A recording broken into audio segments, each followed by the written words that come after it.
Bonsoir, messieurs et dames, heureux de vous retrouver à ce 20h sur True TV. Au sommaire de ce journal, audit du fichier électoral burkinabé, des électeurs décédés estimés entre 280 000 et 320 000 personnes. Les experts recommandent d'envisager de recourir à la carte nationale d'identité burkinabé comme pièce valant carte d'électeur.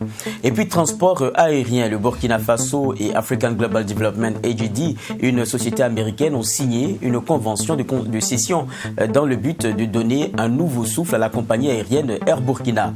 Et enfin, journée carrière et de l'orientation scolaire et professionnelle. La première édition s'est achevée aujourd'hui même, une initiative du DIOSPB du MINA-PLN. Encore une fois, merci de nous suivre.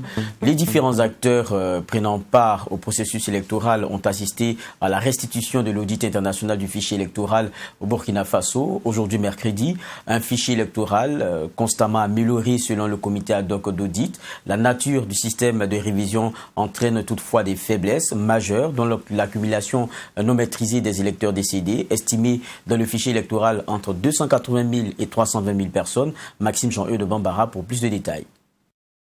Les 22 membres du comité d'audit ont conclu à un fichier électoral constamment amélioré qui ne peut faire l'économie d'une refonte, compte tenu de ses limites. C'est la conclusion à laquelle a abouti le comité d'audit du fichier électoral. Après une semaine de travaux menés en 6 commissions, les 22 membres du comité d'audit notent que le fichier électoral est constamment amélioré et comporte des forces et des faiblesses. Au titre des forces, il convient de citer que la révision exceptionnelle organisée par la CENI du 1er janvier au 17 juillet 2020 a permis à 2 377 601 personnes de s'enrôler. La CENI a garanti l'unicité de chaque électeur en procédant à un important dédoublonnage des enrôlements multiples avec 1 425 725 enregistrements identifiés et supprimés sur la totalité de la base de données de 2012 à 2020. Ces opérations ont ainsi permis de garantir le caractère inclusif du fichier électoral burkinabé qui atteint aujourd'hui 6 490 926 électeurs. Le comité relève cependant que le cadre juridique ne permet pas à la CENI de constituer son fichier électoral qu'au seul travers de révisions annuelles et exceptionnelles. Les experts notent également que la CENI reste structurellement dépendante de la publication du décret. Par ailleurs, le taux d'enrôlement situé autour de 63,2% de la population cible est particulièrement marqué par une sous-représentativité des jeunes et des femmes. La CENI n'est pas constitutionnalisée. Elle ne dispose donc pas d'un pouvoir réglementaire élargi. De fait, le cadre juridique présente une instabilité récurrente, avec 12 modifications successives du code électoral depuis 2001, dont certaines sont intervenues après les opérations d'enrôlement des électeurs. En attendant d'avoir tout le rapport du comité d'audit, les représentants de la classe politique, opposition comme majorité, ont salué le travail des auditeurs qui ont pu tenir le rendez-vous d'une semaine, toute chose qui permettra à la CENI de publier la liste électorale ce 22 octobre conformément à la loi. Comme vous l'avez dit, bien entendu, notre fichier électoral n'est pas parfait et du reste aucun fichier ne l'est, comporte des anomalies, des insuffisances et des limites, des forces et des faiblesses. À ce stade, nous pensons que tout cela n'entache pas la sincérité du fichier électoral, mais un processus électoral, c'est un parcours au long cours. Alors, le CEFOF organisera une conférence de presse après la restitution de ce rapport à notre niveau pour mieux rentrer en profondeur de notre lecture. De ce que nous avons entendu, on peut conclure que le fichier présent du Burkina permet la réalisation, la tenue des élections couplées présidentielles législatives le 22 novembre prochain dans la transparence, la sérénité. Le comité d'audit recommande par ailleurs au gouvernement et aux législateurs d'intégrer dans le code électoral la possibilité pour la CENI de conduire une refonte du fichier électoral au moins tous les 10 ans, d'œuvrer à la mise en place d'un système d'état civil efficient et d'identification unique permettant d'aboutir à long terme à des listes électorales permanentes. Il rappelle également la nécessité de conférer un pouvoir réglementaire élargi à la CENI. Aussi, recommandation a été faite d'envisager de recourir à la carte nationale d'identité burkinabé comme pièce valant carte d'électeur et d'envisager également sa gratuité. Le ministre de l'Économie, des Finances et du Développement et le directeur général de la société américaine African Global Development ont procédé à la signature d'une convention de cession. C'était hier mardi. À travers cette signature de convention, ce sont 250 millions d'euros qui seront investis dans la compagnie Air Burkina pour le renouvellement et le renforcement de sa flotte. Maxime Jean-Eudes de Bambara pour le reportage. C'est une nouvelle ère qui commence pour Air Burkina à travers cette signature de convention entre le ministre de l'Économie et African Global Development. Le partenaire américain s'engage ainsi à injecter 250 millions d'euros dans la compagnie Air Burkina. Et pour le ministre des Transports, Vincent Dabilgou, cette signature de convention est l'aboutissement d'un long processus qui va non seulement permettre de stabiliser cette compagnie nationale, mais aussi la relancer. La deuxième phase, c'était la relance de Air Burkina. Et pour relancer Air Burkina, il fallait trouver un partenaire stratégique. C'est ce que le gouvernement a fait, donc en identifiant AGD. Donc ce sont des Américains. Nous avions étudié donc ce qu'on appelle donc leur plan d'action et leur business plan. Et ce business plan, nous l'avons travaillé ensemble. Aujourd'hui, dans ce business plan qui est maintenant une réalité, c'est de faire en sorte qu'Air Burkina rayonne dans la sous-région en tant que leader. C'est pour ça que vous avez que la flotte a été donc retravaillée pour que nous ayons donc des Airbus. Nous en avions dans le projet jusqu'à 4 Airbus, donc des A220 jusqu'à 300, mais il y a aussi des Airbus A350 pour donc Air Burkina. Il est également question, à travers cette convention, de développer le vol intérieur et de desservir désormais les capitales régionales qui ont des aérodromes comme Fada, Gawa, Dori et Waiguia. L'ambition au niveau de la partie américaine est de déployer les ailes de Air Burkina au-delà des frontières burkinabées, notamment l'Europe. Nous allons travailler en 3 étapes. La première des choses, c'est de finaliser les conventions.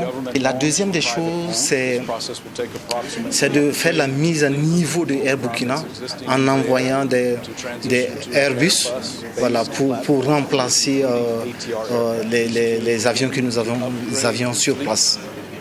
Et la troisième des choses, c'est d'étendre la destination des vols, pas seulement à l'intérieur, mais au-delà des frontières de Burkina, notamment l'Europe. Pour le directeur général du Air Burkina, Blaise Sanou, le plus important dans cette signature de convention est le renouvellement et le renforcement de la flotte qui va permettre à sa compagnie de rayonner en Afrique. L'autre volet de cette convention, selon le ministre des Transports, est la construction d'une académie aéronautique qui va permettre, en collaboration avec l'université de Ouagadougou, de former des pilotes et des mécaniciens dans la sous-région. La première édition des journées carrières et de l'orientation scolaire et professionnelle s'est tenue hier et aujourd'hui à Ouagadougou. Elle a été initiée par la DIOSPB, entendez Direction de l'information, de l'orientation scolaire professionnelle et des bourses du MINA-PLN, c'est-à-dire le ministère en charge de l'enseignement. Ce cadre d'échange avec les professionnels dans l'entrepreneuriat permet aux élèves et aux parents d'élèves d'avoir une autre vision de l'école. Elles permettent aussi à ces élèves de choisir la voie qui leur convient pour ses études et formation ou ses futures activités professionnelles. Mamie Drena Kamambou. L'objectif recherché à travers cette rencontre d'échange et de partage est d'orienter la jeunesse à être une force de création et surtout à être capable de s'auto-employer. Première du genre, cette édition des journées carrières et de l'orientation scolaire de la DIOSPB permet aussi aux élèves de développer des stratégies qui leur permettent de rapprocher l'école des entreprises. Ces journées carrières, c'est de partager toutes ces structures, en fait, avec les bénéficiaires, toutes ces structures qui sont là, et en tout cas disponibles et disposées à donner les formations aux enfants, mais aussi de leur dire que l'information est capitale dans l'orientation scolaire professionnelle d'un enfant, d'un élève. Et c'est en même temps sensibiliser les parents à accompagner les enfants dans la recherche de cette information, mais surtout dans l'orientation scolaire et professionnelle de leurs enfants. Et pour une meilleure orientation de l'élève, tout comme son insertion et son adaptation professionnelle, les organisateurs ont invité le Larléna Batigré, un modèle de référence en matière d'entrepreneuriat. Le message que j'ai donné à ces élèves et à nos enfants consiste en un mot à dire que c'est bien de chercher des diplômes, mais ce qui est meilleur, c'est de chercher à travailler et aussi d'avoir des revenus, de ne pas s'orienter seulement vers l'administration, parce que l'État ne peut pas avoir une place pour tout le monde. Chacun peut créer une activité qui le rémunère, mais qui lui permet aussi d'employer d'autres personnes. Et c'est par là que nous allons trouver les moyens de lutter contre la faim, contre la pauvreté et contre le chômage au Burkina Faso. À cette rencontre qui a regroupé plusieurs élèves de différents établissements de Ouagadougou, de nombreuses activités sont au programme. Et au vu de ces activités, les attentes sont multiples. Il y a les visites de stand et les échanges avec les professionnels au niveau du lycée Marianne Ouabi. Et puis il y aura également des communications avec des sous-thèmes sur l'entrepreneuriat. J'attends de ces journées une réussite, bien sûr. Voilà, la réussite de ces journées à travers la participation des élèves, la participation des parents d'élèves, la participation des acteurs de l'éducation. Quel système d'information pour une orientation scolaire et une insertion socio-professionnelle réussie dans le contexte actuel burkinabé? C'est le thème retenu pour cette première édition des journées carrières et de l'orientation scolaire. Rose Marie Compaoré, Oumarou Diko et Asafo Théodore Ouedraogo, Dima de Boussouma, 3 députés décédés au cours de cette 7e législature. Le Parlement, hier 20 novembre, leur a rendu un hommage. C'était au sein de l'institution, en compagnie des familles des défunts, des membres du gouvernement, des amis et députés qui ont côtoyé les défunts. À cette cérémonie d'hommage, Rose Marie Compaoré, née Kondi Tamdé, a été élevée à titre posthume au rang d'officier de l'ordre de l'étalon. Michael Tougui. L'Assemblée nationale du Burkina Faso rend un hommage à ses députés de la 7e législature décédés. Dépôt de gerbes de fleurs, puis Alassane Balassa Kandé s'incline devant la photo des disparus. Des visages qui traduisent toute la tristesse d'avoir perdu 2 hommes et une femme au service de la nation. Et c'est le peuple burkinabé, à travers ses députés, qui leur rendent ainsi un hommage. Je pense que cérémonie solennelle voudrait magnifier nos collègues sont en tout cas au fronton de notre Assemblée nationale parce qu'ils resteront immortels pour la postérité de par leurs œuvres. C'était des hommes extraordinaires, c'était des hommes formidables, très ouverts. Selon les mots du président de l'Assemblée nationale, les disparus sont des soldats de la démocratie et ont contribué fortement à l'animation de la vie de la 7e législature. Le premier vice-président, Stanislas Sankara, quant à lui, se souvient toujours des relations entretenues avec chacun des disparus. Moi, j'ai connu par exemple le Boussouma depuis, avant même que je ne vienne à l'hémicycle. Je l'ai côtoyé à l'Assemblée nationale depuis 2002. Comme Pauline Kondi Tamdé, Rose Marie, j'ai eu le privilège d'enseigner au collège Montaigne, au lycée Montaigne avec elle. Ça veut dire qu'on se connaît depuis presque 30 ans. L'honorable Diko Oumarou connaît aussi que son histoire politique relève depuis 1983 où il était CDR et depuis lors il a toujours mené un combat politique. Et je pense que nous avons mené de très bons combats ensemble. En rappel, le député Rose Marie Compaoré, né Kondi Tamdé, est décédé de suite de la maladie à coronavirus le 17 mars 2020. Les circonstances de son décès ont fait l'objet de vives réactions et d'indignation de la part de sa famille. Une famille qui d'ailleurs a brillé par son absence à cette cérémonie d'hommage à l'Assemblée nationale. Quant au député maire de Djibo, Aruna Diko, il a été assassiné le 3 novembre 2019 sur l'axe Namis-Guia-Djibo. Salfo Théodore Ouedraogo, alors Dima de Boussouma, succombait de suite de maladie le 30 juillet 2019.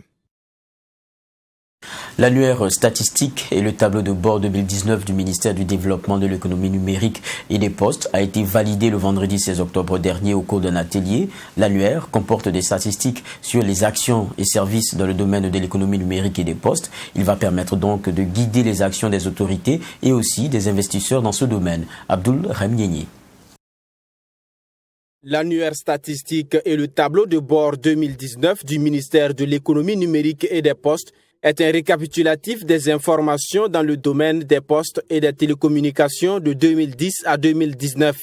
La publication de ces rapports permet à l'autorité politique de prendre des mesures pour améliorer davantage ce secteur au Burkina Faso. C'est également un repère pour les investisseurs et entrepreneurs afin de mieux orienter leur investissement. Il faut mettre ces informations à la disposition du grand public et de certains particuliers, notamment ceux qui travaillent dans le secteur, pour qu'ils puissent avoir de bonnes politiques, de bons projets à la disposition de la population. C'est également un outil de décision qui va permettre de vous décider si vous voulez vous engager sur un aspect bien précis. Donc ça vous permet de prendre de bonnes décisions. L'annuaire statistique 2019 comporte des informations telles que le taux de couverture des réseaux, la qualité du réseau par zone ou par région et la couverture du territoire en agence postale. L'annuaire statistique, c'est un document qui répond à une obligation du système statistique national. Donc c'est un document d'information statistique. C'est un document dont le contenu révèle des informations statistiques, donc des données, des informations d'une manière générale sur le secteur de l'économie numérique et des postes. Donc c'est ce qui concerne l'Internet, la télécommunication, la poste et tout ce qui ressources a lieu dans ce sens-là également. Et le tableau de bord vient faire un focus en analysant ces chiffres et informations statistiques-là pour permettre à ceux qui ne sont pas du milieu de mieux comprendre ce que ces chiffres révèlent. Après la validation au terme de cet atelier, le document est désormais mis à la disposition du public afin de permettre à tous de suivre et d'être informés des activités du secteur de l'économie numérique et des postes. Renforcer les capacités des monitrices des centres d'alphabétisation pour la production de jeux éducatifs, tel est l'objectif de l'atelier initié par l'association ICRA au bénéfice de femmes vivant dans les zones à risque. 3 jours durant, elles se sont familiarisées à la production de jeux éducatifs et aux techniques d'animation. L'ouverture de cet atelier est intervenue le 19 octobre dernier. Nous y revenons avec Serge Bado.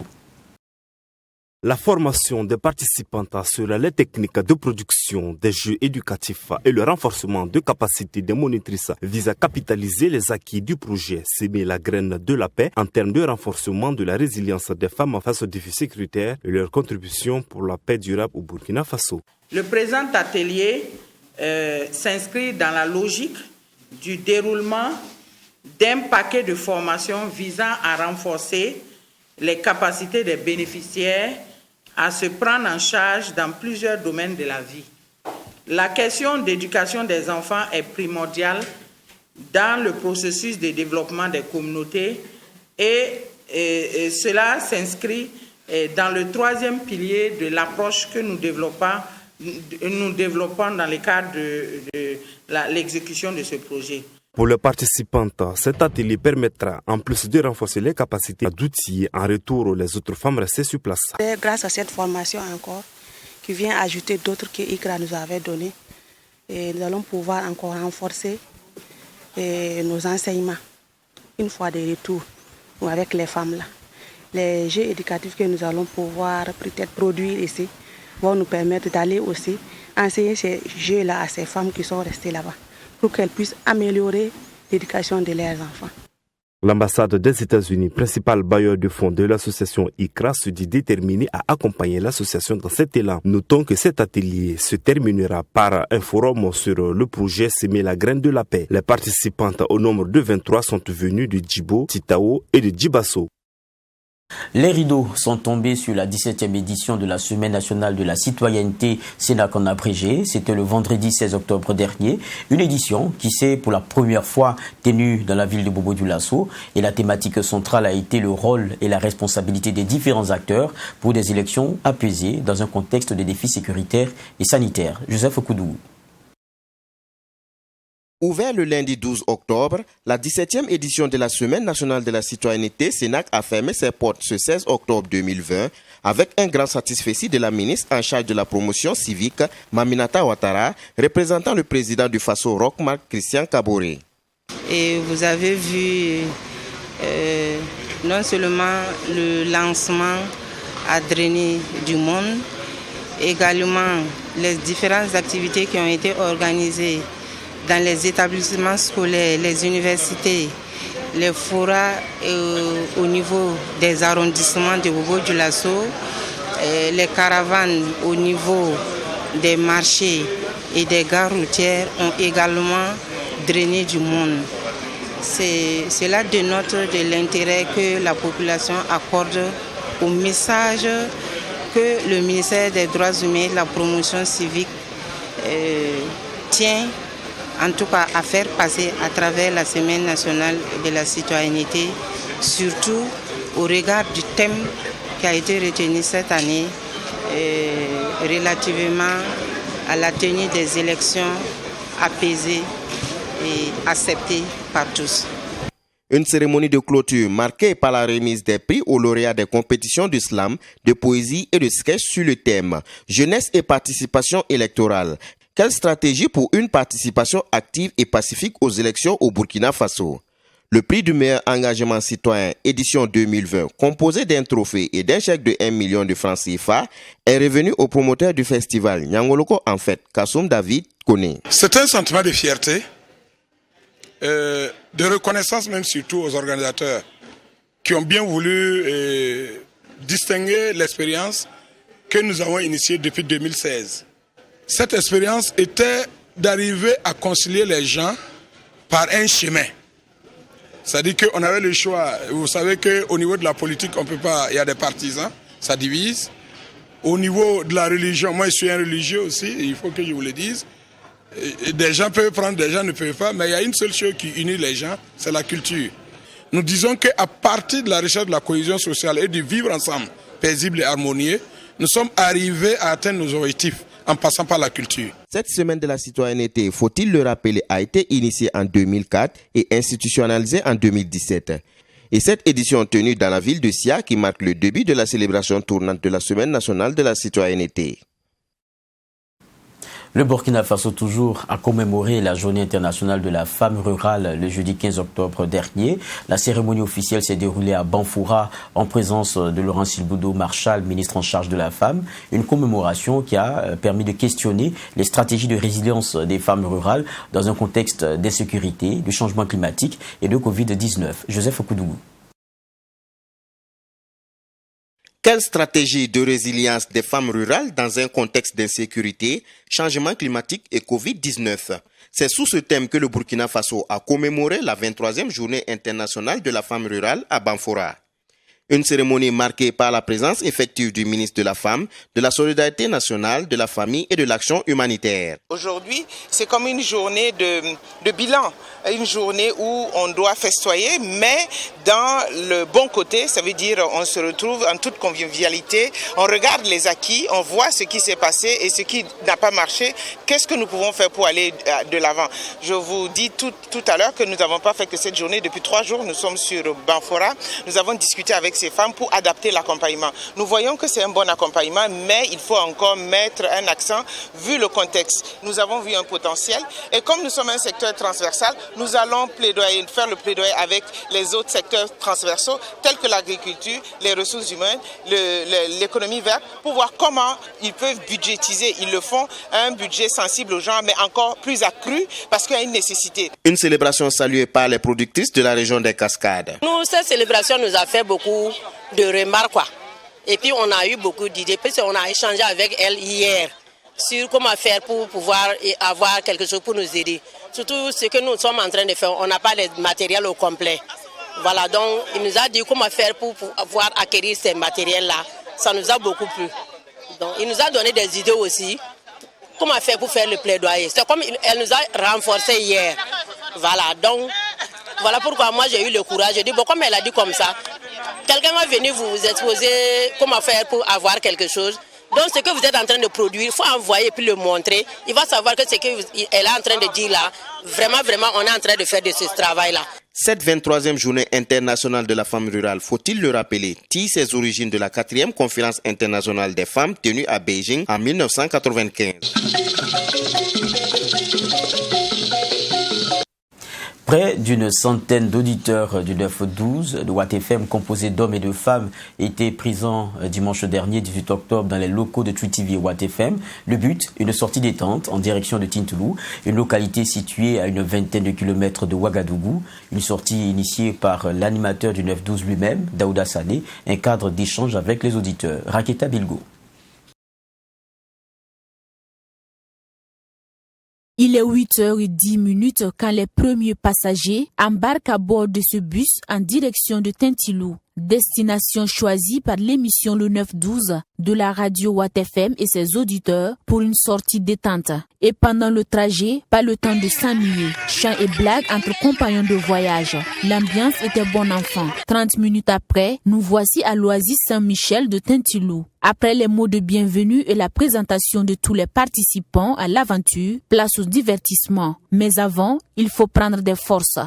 À l'origine, pour permettre aux auditeurs de se rencontrer, de fortifier les liens créés à travers les ondes, de mettre des noms sur des visages, parce que le 9-12 étant une émission très interactive, il y a de plus en plus de noms qui se dégagent, des personnes qui se connaissent mais qu'à travers les ondes.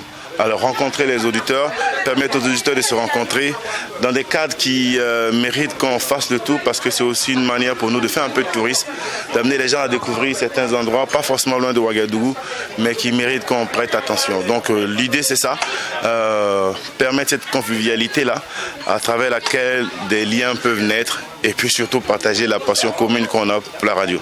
Jeux de société avec à la clé plusieurs lots d'encouragement ont ponctué ces moments de convivialité. Une occasion de retrouvailles à pérenniser à en croire les participants.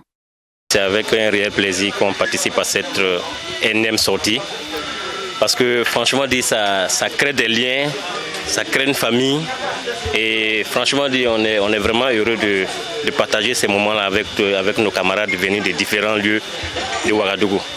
Donc franchement dit, on aimerait dire merci aux promoteurs et à l'animateur de Watt FM, Daouda Sané. Vraiment, je suis très heureuse. Parce que je peux même dire que j'ai rajeuni de 10 ans. Parce que j'étais vieille de 10 ans, mais maintenant là encore j'ai rajeuni de 10 ans. Parce que le fait de se retrouver avec les enfants, bon, si je dis que j'ai des petits frères, bon peut-être il n'y en a pas beaucoup, mais j'ai plus d'enfants que de frères. Donc se retrouver avec les enfants et aucun ne s'est manqué de respect. On se respecte comme si on avait le même âge, c'est déjà quelque chose pour moi. Et je souhaite que toute personne, quel que soit son âge, il ne faut pas qu'il se mette au-dessus de l'autre. Nous sommes tous au même pied d'égalité parce que quand la mort vient, il ne choisit pas, il ne dit pas toi tu es petit, toi tu es grand. Et quand le bonheur aussi vient, c'est la même chose. Et vraiment je remercie Watt FM. Cette initiative, qui est à sa 4e édition, vise à offrir un cadre de rencontre entre auditeurs de Watt FM dans l'optique de renforcer les liens de fraternité au-delà du virtuel. Lors de cette sortie, une collecte de fonds a été organisée sur place par l'ensemble des auditeurs pour soutenir une œuvre caritative. Belle initiative qui marque un point final, celui de ce 20h. Merci de l'avoir suivi et bonne suite de programme toujours sur True TV.